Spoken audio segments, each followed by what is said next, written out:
Meus amados irmãos, a paz do Senhor Jesus, sejam bem-vindos a mais uma Escola Bíblica Dominical e sejam bem-vindos também ao nosso canal Johnny Santana.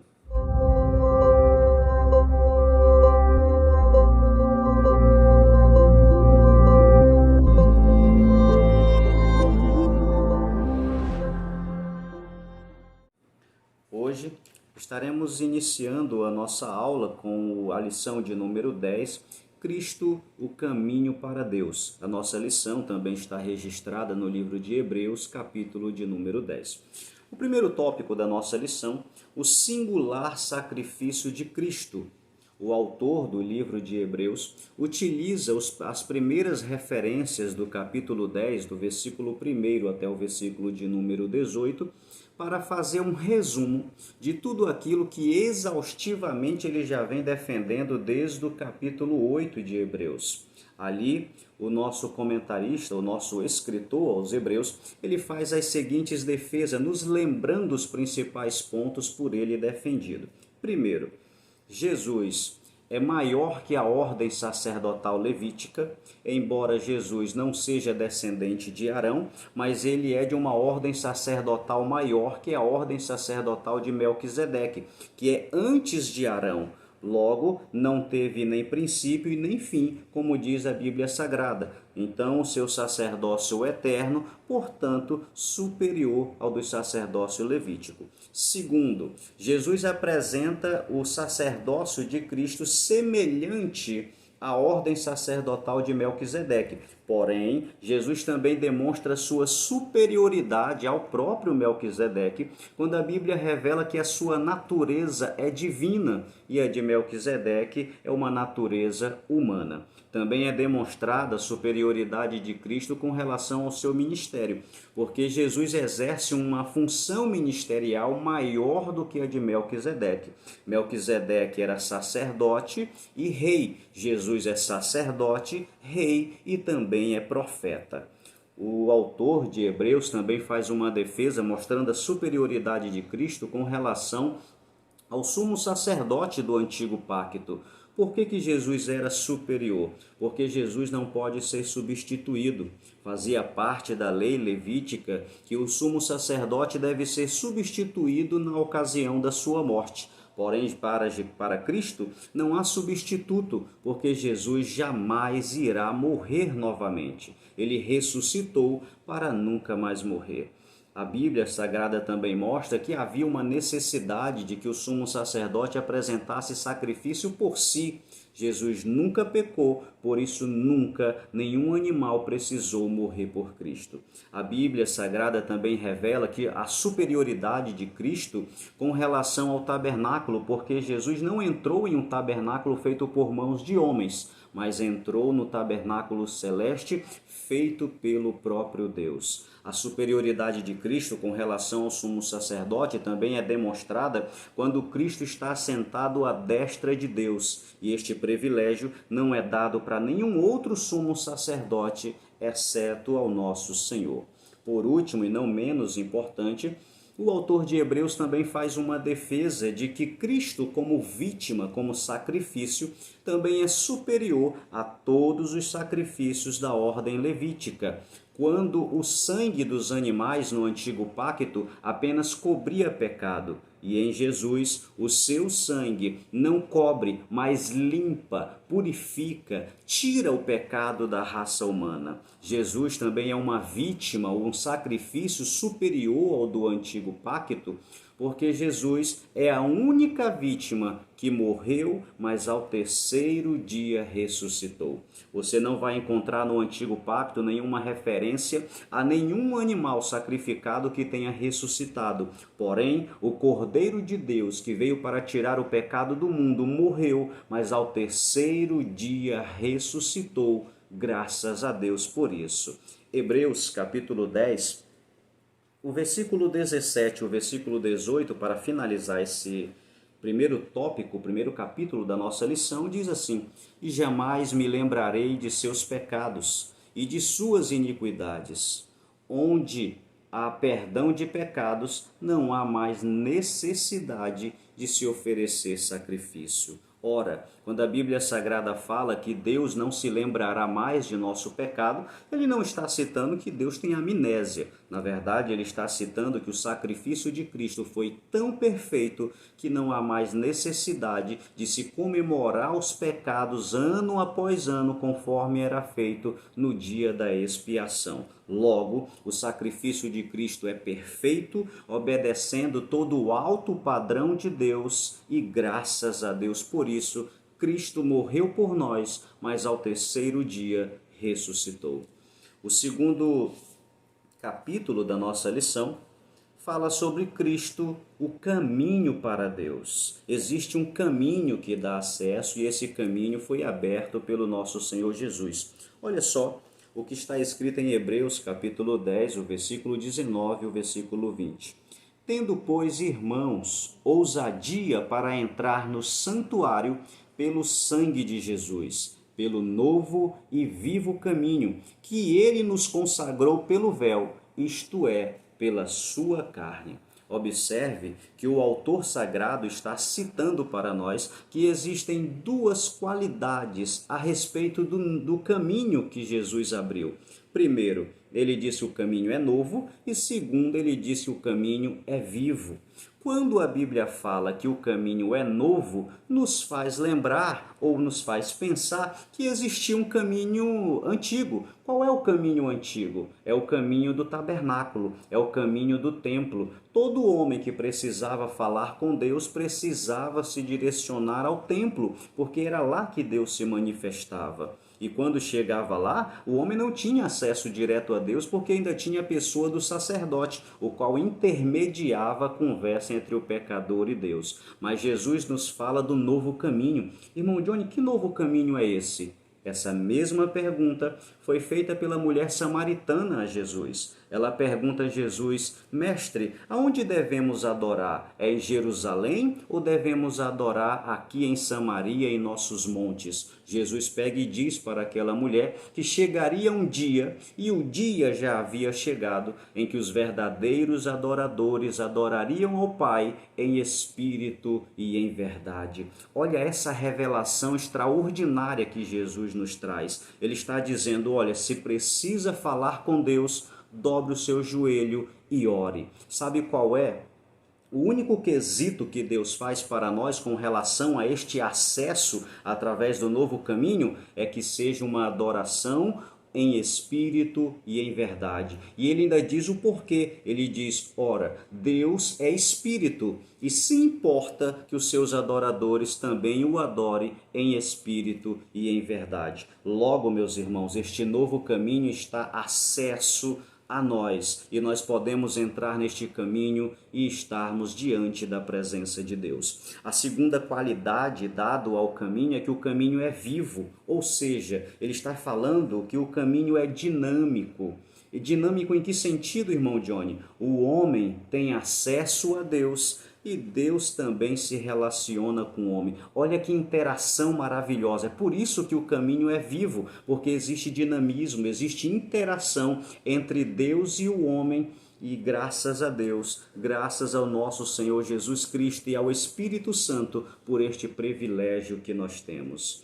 Esta menção ao novo e vivo caminho, ele também deve ser entendido de uma forma profética, aonde Jesus é o nosso precursor, ou seja, ele entrou primeiro do que nós, ele andou o caminho primeiro, ele entrou no santuário primeiro e se apresentou perante Deus. E a Bíblia diz para nós que agora devemos trilhar o mesmo caminho. Lembra-se do sumo sacerdote do Antigo Testamento? Qual era o objetivo do sumo sacerdote ao adentrar no santuário? Era estar perante a arca, era estar perante Deus. Qual foi o caminho de Cristo ao entrar no santuário? Estar perante Deus. Qual é o objetivo nosso cristão, de estarmos no caminho? É caminhar, entrar no santuário celeste, tendo ousadia, como diz o comentarista ou escritor de Hebreus, tendo ousadia para entrar no santuário e se encontrar não com a Arca da Aliança, mas se encontrar com o próprio Deus. Meus irmãos,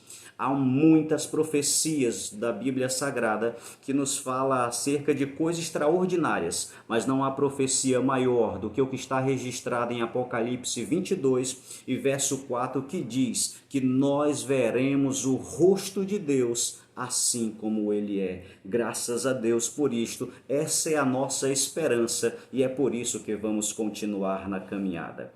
O subtópico B, ainda do capítulo de número 2 da nossa lição, fala sobre nos aproximar com o coração sincero de Deus. Está baseado no verso de número 22, que diz assim: cheguemo-nos com verdadeiro coração, em inteira certeza de fé, tendo o coração purificado da má consciência e o corpo lavado com água limpa. O autor está dizendo para nós, olha, quando vocês forem entrar na presença de Deus, tenham um coração sincero, tenham um coração devoto, tenham uma mente limpa, purificada. Ele está falando que quando ir na presença de Deus, precisamos estar por inteiro. Talvez você ache isso comum, essas minhas palavras, mas na verdade em nossos templos as pessoas estão de corpo presente, mas a mente está na pizzaria de depois do culto, a mente está nas panelas, a janta que vai fazer após o culto, está pensando na segunda-feira quando vai trabalhar, o corpo está presente, mas o coração não. Meu irmão, quando adentrar o santuário, adentre o santuário para louvar a Deus com todo o coração. Se está louvando, que o seu coração esteja ali, que esteja ouvindo a palavra, que o seu coração esteja ali, que se você estiver orando, que o seu coração esteja ali, que o seu coração seja por inteiro entregue a Deus. O autor da carta aos Hebreus, ele faz também um alerta. Ele diz, olha, entrem com sinceridade, mas tomem cuidado que muita gente tem abandonado a igreja. Olha só o versículo 25, o que o autor diz? Não deixando a nossa congregação como é costume de alguns, antes admoestando-nos uns aos outros, e tanto mais quanto vedes que se aproxima aquele grande dia. Aqui o autor, meu irmão, dá uma puxada de orelha em nós, dizendo, olha, tome cuidado e continue se congregando. Na oportunidade, gostaria de falar, se você está doente, se você tem uma doença pré-existente, se você já tem mais de 60 anos, faz parte do grupo de risco, fique em casa no momento da pandemia. Porém, se você vai para churrascos fim de semana, se você vai para o shopping, se você vai para supermercado, se você participa de reuniões em tudo quanto é lugar e o único lugar que você não está indo é para a igreja, eu quero lhe convidar, volte para a sua congregação. Volte a estar em comunhão com os seus irmãos. Se não há uma desculpa, se não há uma enfermidade, se não há um bom motivo que lhe mantenha distante, meu irmão, então volte para a sua igreja. Há muitas pessoas que dizem que não precisa da igreja para ser crente. Há muitas pessoas que dizem que a salvação é individual e por isso ele não vai ao templo. Escute uma coisa, não é fácil ser crente dentro de casa. Tem muita gente usando a pandemia para permanecer em casa sem motivo. Não estou falando daqueles que não podem por uma necessidade física. Eu estou falando daqueles que podem e que estão usando a pandemia para não irem para a escola bíblica dominical e nem para os cultos. Meu irmão, quantas vezes você lê a Bíblia em casa? Quantas vezes você tira um período para orar na sua casa? Quantas vezes você tira um período para louvar com hinos da harpa ou hino avulso? Meu irmão, não é fácil ser crente dentro de casa. Não é fácil. Nós precisamos da companhia uns dos outros para que nesta companhia sejamos fortalecidos. E tome cuidado, esta frase de que a salvação é individual, ela é correta, mas ela também é muito perigosa. Sabe por quê? Porque Jesus edificou a sua igreja como um corpo, onde Jesus estava ali mostrando para nós a importância da comunhão, a importância da união, a importância de estar todo mundo junto, senão Cristo não teria feito a sua igreja dizendo que é um corpo, como está registrado nos escritos de Paulo. Meu irmão, a salvação é individual, concordo com você, mas a comunhão também é um dever cristão. Como é que você vai exercer a comunhão se você não se congrega? Como é que você vai ajudar o próximo se você está longe dos irmãos em que você poderia ajudar? Como é que você vai exercer o amor fraternal se você não está perto dos seus irmãos para exercer tal amor? Por isso, meu irmão, é importante a união. O salmista já dizia: ó quão bom e quão suave é que os irmãos vivam em união. Meu amado, volte para a sua igreja, volte a tomar Santa Ceia e participar da comunhão. O maior símbolo da nossa comunhão é a Santa Ceia. Volte para a sua igreja. Me permita lhe falar uma última coisa para que você possa voltar a se congregar. A salvação é individual, mas ninguém será salvo sozinho. Escute, eu vou repetir para você. A salvação, ela é individual, mas ninguém será salvo sozinho. Volte para a sua congregação. No subtópico de número C, a lição fala para nós acerca de que guardemos a confissão da esperança sem vacilar. Está baseado no verso de número 23, que diz assim: retenhamos firmes a nossa confissão, a confissão da nossa esperança, porque fiel é aquele que prometeu. Ora, o autor de Hebreus está dizendo: guarde a sua confiança, guarde a sua confissão, guarde a sua esperança. Por que ele estava dizendo isso, meu irmão? Ele estava dizendo isso por causa do alerta que ele faz no versículo de número 26. Ele diz assim: porque se pecarmos voluntariamente depois de termos recebido o conhecimento da verdade, já não resta mais sacrifício pelos pecados. Sabe o que ele está dizendo aqui? Ele está dizendo: cuidado ao deixar de se congregar, cuidado principalmente com a apostasia. Irmão Johnny, o que é apostasia? Apostasia é quando a pessoa deliberadamente decide abandonar a fé. Eu não estou falando de um novo convertido que está fraco na fé e por isso está deixando de se congregar. Não. A apostasia é cometida por quem tem maturidade cristã, quem tem experiência com o evangelho, para pessoas que cresceram na graça, experimentaram a graça, ensinam sobre a graça, pessoas que já alcançaram uma maturidade cristã grande. Essas pessoas, como diz a Bíblia aqui, ele recebeu um completo conhecimento de Cristo e decidiu, não é por fraqueza, ele decidiu abandonar a fé. Isto é apostasia. O autor do livro de Hebreus era o que ele mais temia aos seus leitores. Toda essa defesa que ele faz acerca de Cristo e a sua superioridade era para mostrar para os judeus que eles não deveriam voltar a sacrificar animais novamente. Ou seja, ele estava dizendo: não ocorram que vocês venham apostatar da fé, não se desviem da fé, era o que ele estava dizendo. Irmão Johnny, qual é a orientação que o autor dá para nós, para que nós não viemos a nos apostatar da fé? É o verso de número 23, retenhamos firme a confissão da nossa esperança, porque fiel é o que prometeu. Segure firme, meu irmão, aguente firme e não abandone a sua fé.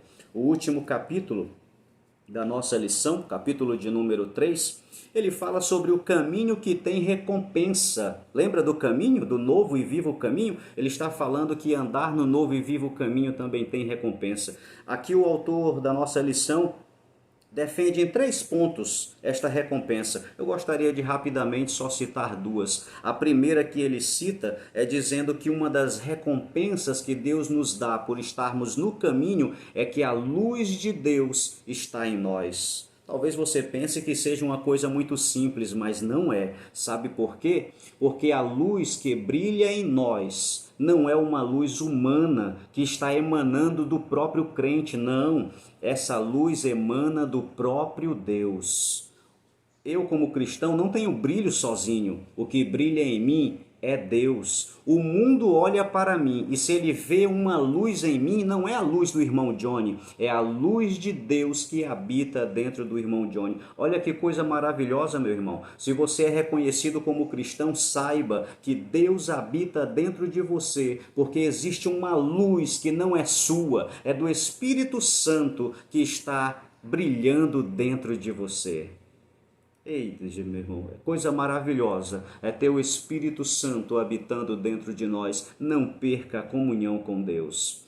A última recompensa, meu irmão, que eu gostaria de citar para você, para que você tenha fé, se mantenha firme e não abandone o caminho, eu gostaria de lhe falar sobre um privilégio muito grande que Deus dá para aquele que se mantém no caminho. Está registrado em Apocalipse, capítulo de número 21, o versículo 3, o versículo 4 e o versículo 7. Olha só o que está escrito, meu irmão, isso aqui é para mim e para você.